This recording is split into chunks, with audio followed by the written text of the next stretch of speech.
Because coming into the season, a lot of people said, oh, well, the weakness of this defense might be the D-line. But, you guys have been a strength of this team so far. What's it like working playing under Bo Davis? It's honestly been a privilege to be under a guy of his resume, where he's been, who he's developed, everything thus far. We knew that coming into this season that everyone's eyes were going to be on us. And I think we've answered that fairly well in terms of the interior D-line. But, yeah, shout out to Coach Bo for sure. That's my guy. On the D-line, Ahmad Bro, freshman, he's been really stepping up. What have you seen from him, especially being so young? Right. No, Ahmad is definitely eager to learn. He's young. He's hungry. Even a lot of times I think, 'cause just being in the college football world for so long, freshmen who get put in a position to play early, that could be a strong ego boost, but that's definitely not the case for him. I think he's really stepped into the role well and ultimately just been eager to learn. You guys got a Vanderbilt coming into town. They have a dual threat quarterback. It's kind of been a weakness for you guys. What other challenges does Vanderbilt pose for you guys?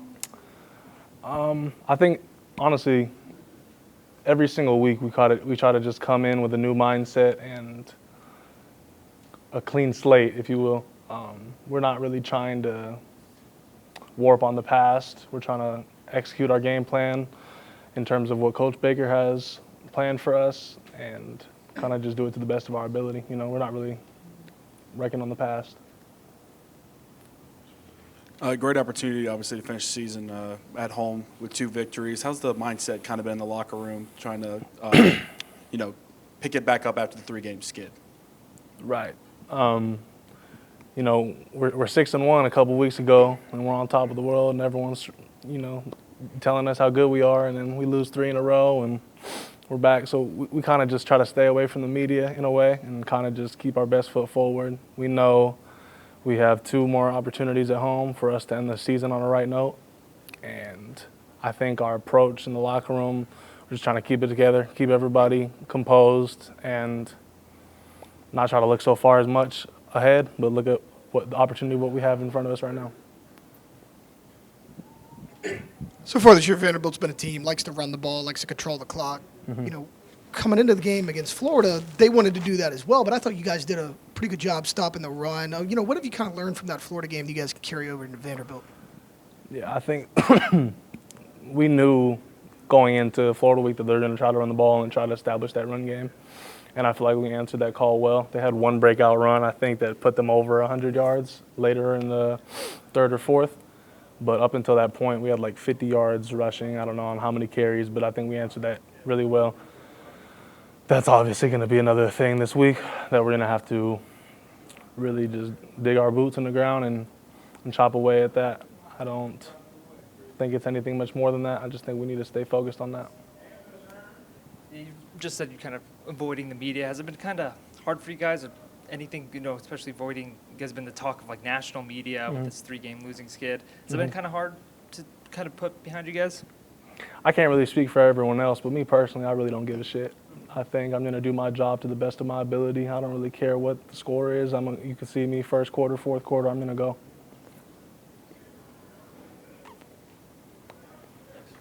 I guess overall, what's your experience been like transferring down here from Wisconsin? Yeah, nevertheless, obviously it's not the exact way our season we wanted it to go, but I'm just beyond blessed that everyone down here welcomed me and gave me an opportunity, and everything's been great. I love football. I love Coach Bo. I love everything that this has been. Obviously, I wish I could have went a different way, but I'm grateful. Yeah, I got to ask you, would you say there's a big difference from atmosphere-wise with the SEC compared to the Big Ten? Atmosphere-wise? Yeah, I think driving into the towns of the games you're going to be playing in, that's probably the biggest thing that you notice. Because when you're on the field, you're in the game, you're locked into the game. But, just the amount of people that are flipping you off or whatever it is, it just means more in the SEC, for sure. Camp Randall at night's pretty cool, but how does it stack up against the night game down here? Damn, y'all just trying to get me in trouble. No, Camp Randall at night is definitely electric. I don't think just 84,000 compared to 105,000. It's not quite comparable.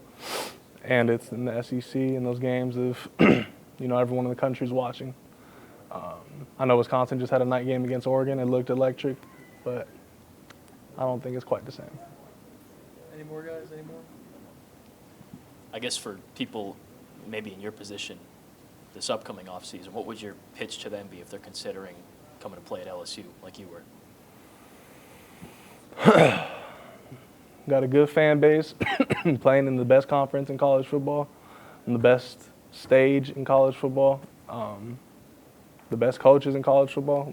Like, nothing about how this season has gone has changed my perspective on LSU at all. Every single game that we have lost, with the exception of the Alabama game, came down to a couple minor mistakes that did not go our way. 3 straight losses, like nobody wants that, but like you as a third-year starter on this team, like how do you as one of the older guys on this team kind of make sure everybody stays in the right mindset? Yeah, it's disappointing, especially here at LSU, but what's in front of us is Vanderbilt and two potentially 3 more games. But I think it's just sticking to our process, and everyone is on the same page. No one's pointing fingers, all that stuff. We had a really good locker room this past week, and I think I'm just building off of that and just finding out what we're doing wrong and learning from that is a big building moment for this program and for us, for sure. Yeah. Speaking about Vanderbilt, what do you see on defense? What kind of challenges are they going to throw your way? Yeah, I think they're a solid team, solid defense. You can see they've beaten good teams, and I think it's going to be a great challenge for us. Definitely to get those things corrected and change our mindsets to Vanderbilt for sure. It's a consistent trend that we've seen throughout the year of whenever a big play is needed on third and manageable, you're the first option that it seems that Garrett trusts to get the ball. What kind of allows you to have that ability to kind of break free and beat the defender and allow yourself to make that big play and keep the chains moving?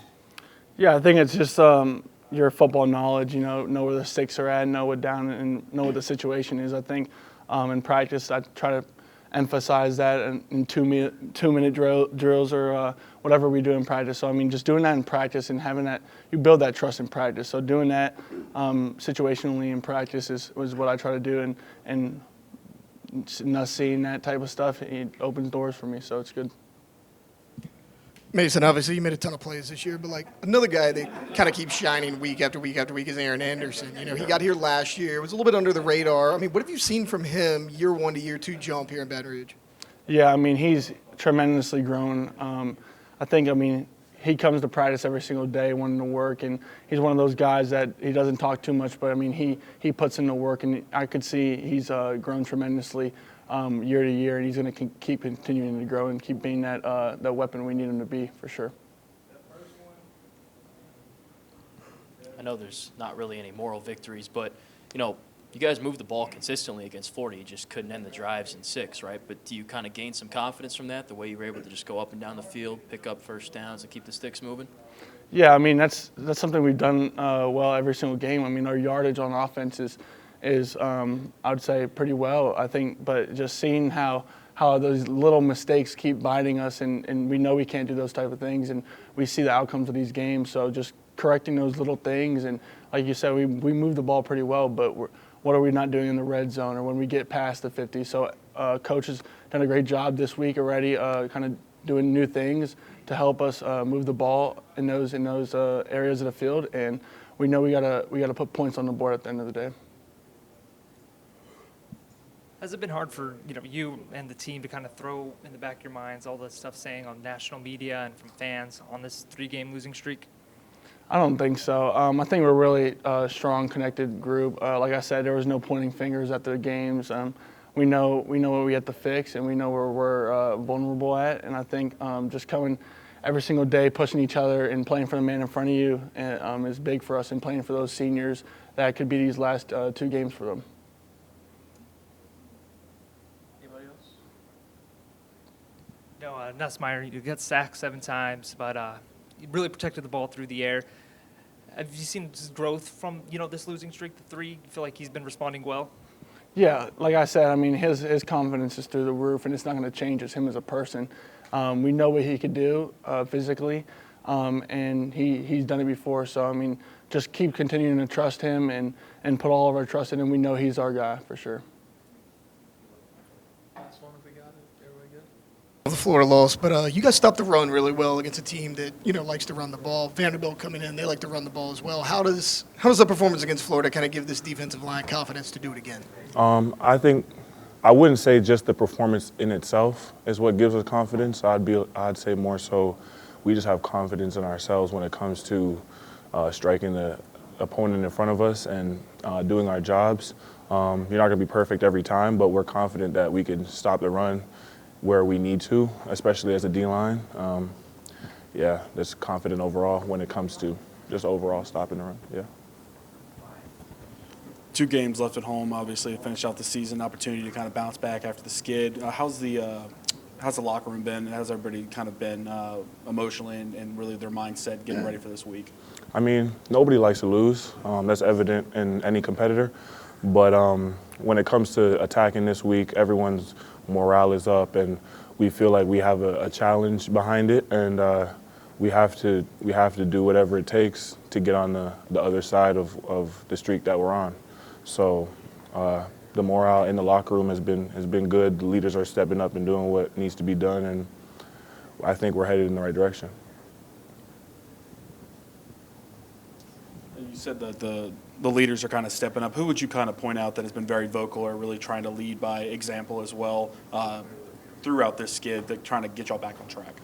I wouldn't say specifically as anyone, but I would say just the senior core, maybe not even just the seniors, just the people in general who are, whether it be playing a lot or just people who have a good voice and do what is needed every single day at elite standard. So everyone is collectively in their rooms and as a team doing what it takes to make sure that everyone is being elite and with holding the standard that has been set. You guys got Vanderbilt coming into town. What challenges do you see on film that they're going to throw your way? They have a lot of different runs when it comes to their offense. They got like the QB power read and a lot of reads and triple option and stuff like that.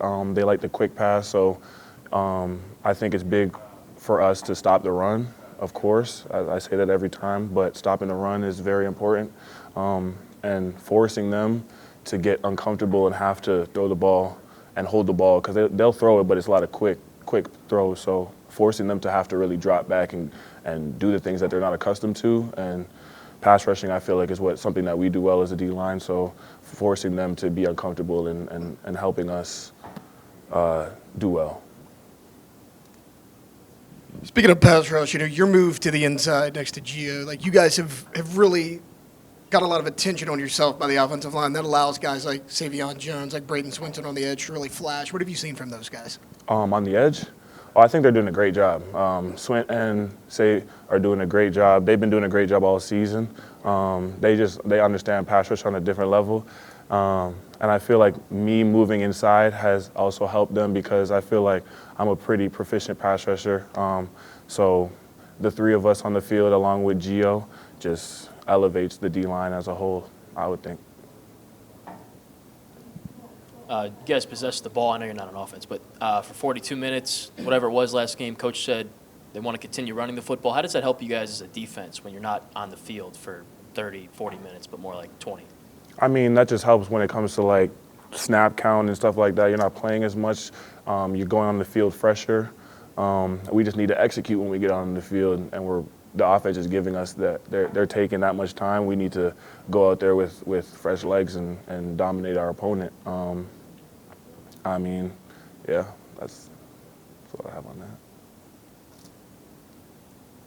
What's kind of your guys' communication process right now in terms of, when you're calling plays? Witt's wearing the green dot, if I'm not mistaken, or it's kind of change every game? I have no idea who's wearing the green dot. Gotcha. I usually get the signals from the sideline. Okay. So I think we've been doing mostly sideline signals. So, but I'm not sure. There might be someone with a green dot just in case, but primarily it's sideline signals. Gotcha. It's been that way all season. Yeah. You guys like that method of communication? I prefer that method. I know next level in the league, they do it, I guess, different, but the way that I'm accustomed to. Like every year that I played in college has been sideline calls. Yeah. Anybody else, guys? Going once, going twice. All right. So. Well, you're going up against a Vanderbilt team this week. Really tough on both sides of the line of scrimmage. And, kind of a tough game against Florida for you guys on the O-line. Like, how do you guys look at that film and, like, say, okay, here's what we need to do differently against a tough Vanderbilt team?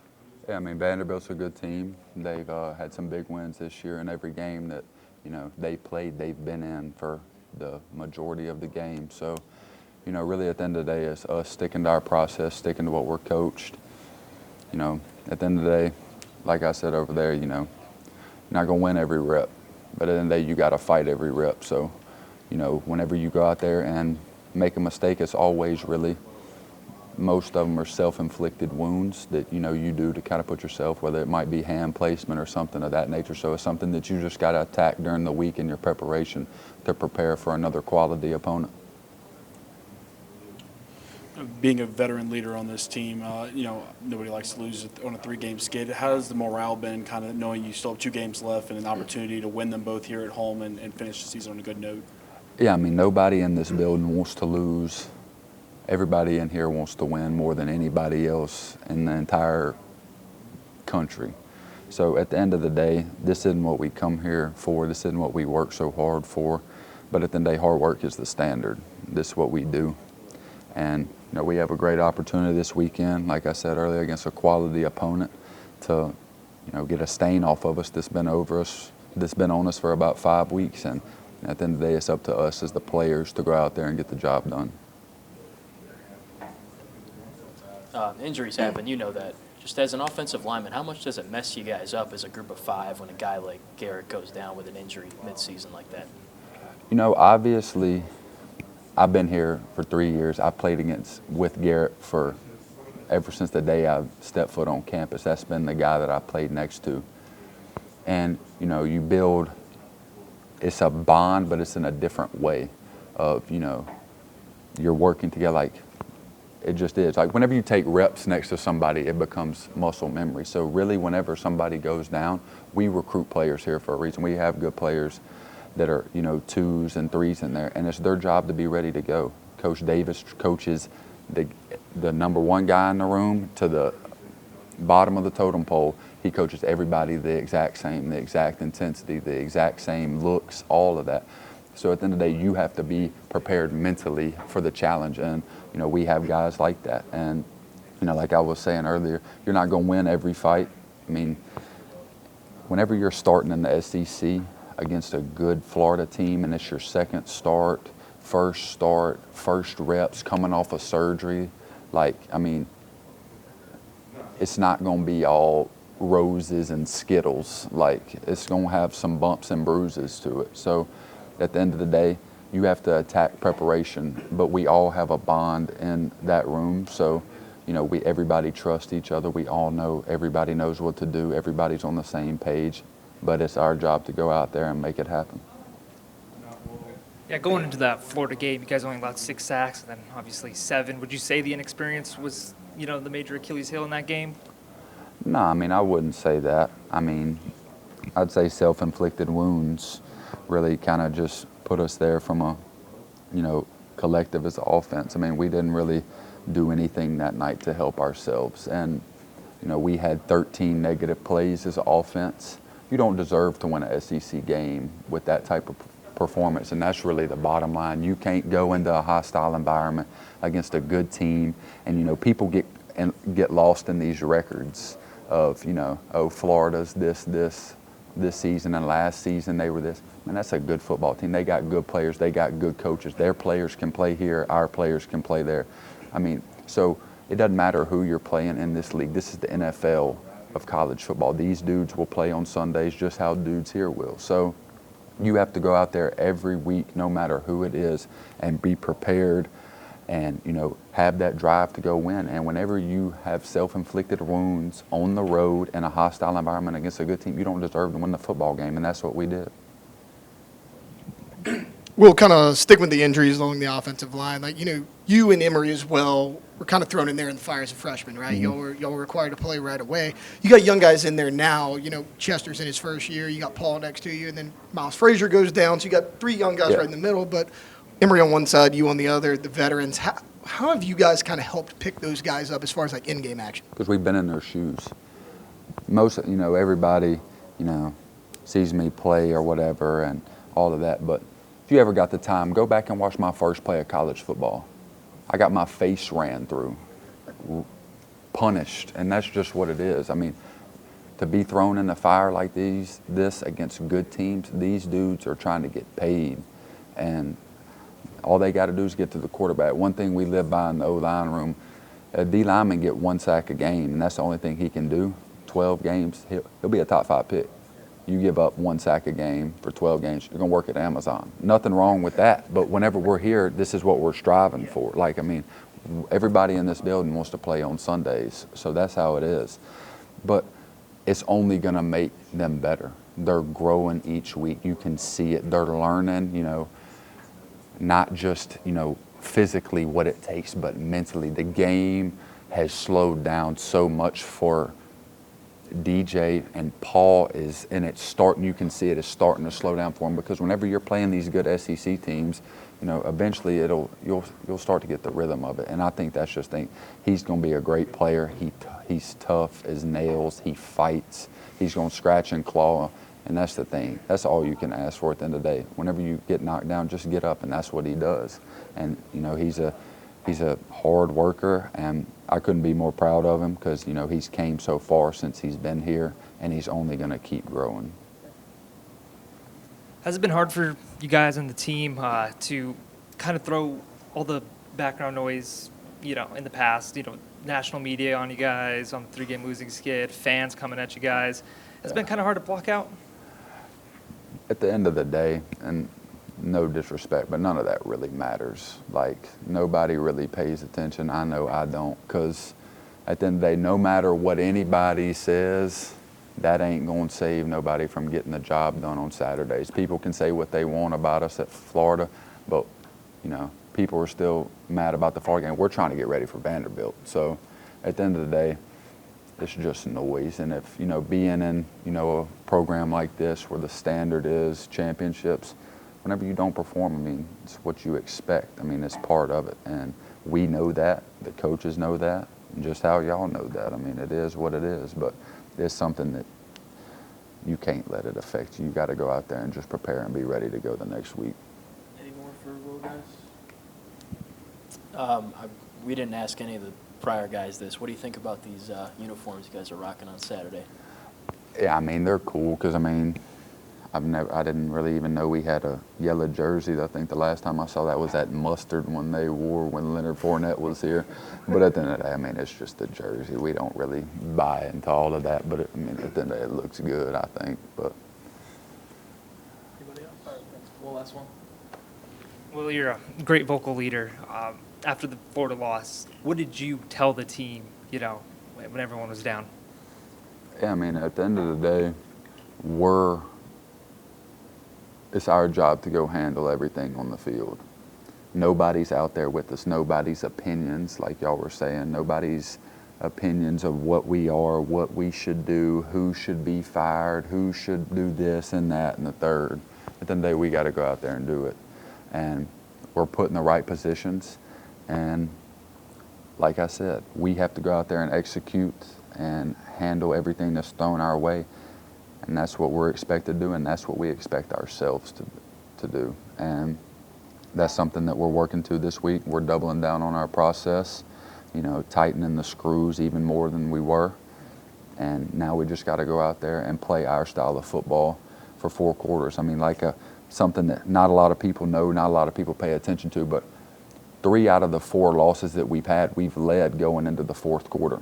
And, people that don't really pay attention, the Twitter coaches, they don't know that, but we do. And now it's about us finishing football games. And whenever, it's the final stretch, you tightening that bolt even tighter and going in and finishing what we had been doing all game. And it's up to us to do it. Nobody else can do it. It's not the coaches putting us in this a certain thing. They put us in the best position to win. They want to win just as bad as we do. So at the end of the day, we just got to go do it.